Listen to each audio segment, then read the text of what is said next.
Well, howdy y'all. Back again. Lovely morning in Ogden, Utah. I came from Denver yesterday, and according to the mighty TomTom, I have done 2,047 miles total in this trip so far. I did about 550 yesterday, and overall it was really good. It was reasonably quiet. Wind, with Wyoming you get wind, and I took Wyoming the long way across. So that was a bit on the windy side every now and then. But got in, everything's cool. I'm feeling very chipper this morning because I slept in, because I've got a short day ahead of me in Boise, or to Boise, and I've got a short day ahead of me, so I'm kind of lollygagging here in the fabulous Motel 6 in Ogden, Utah. At any rate, yeah, it's been good. Met a really interesting fellow last night in the parking lot. Once again, motorcycles bring people out and they start talking to you. The guy's from Sweden, and he claims, well, first he says, I rode around the world on a motorcycle. I said, well, that's cool.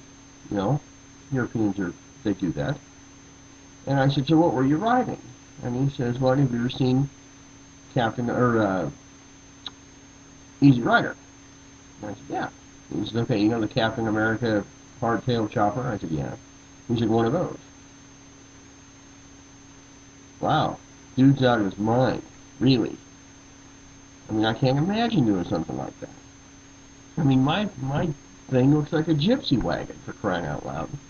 I can't imagine doing it on something like that. Well, whether he was pulling my leg or not, it was still a good story. And once again, we come back to the whole thing about what's awesome about motorcycles. Is that, people talk to you. And it's wild. Also, you're noticing my little doodah here on my wrist.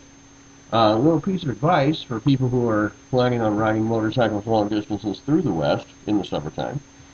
If you've got a break between your gloves and your jacket, you need to make some adjustments. You either need to get some kind of a terry cloth wristband that will cover that, or get longer gloves or something.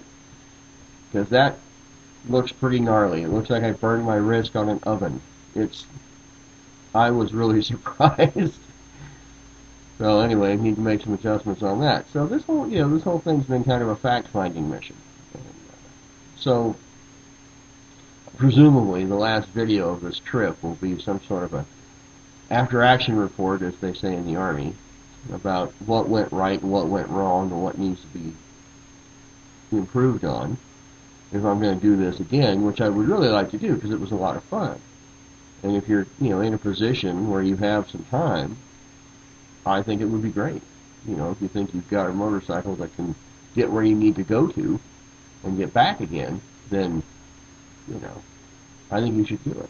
Also, well, on the other hand, I've heard stories about guys just going out crazy distances on just whipped, little single-cylinder 250s or something, and that's probably more adventure if you're a tinkerer.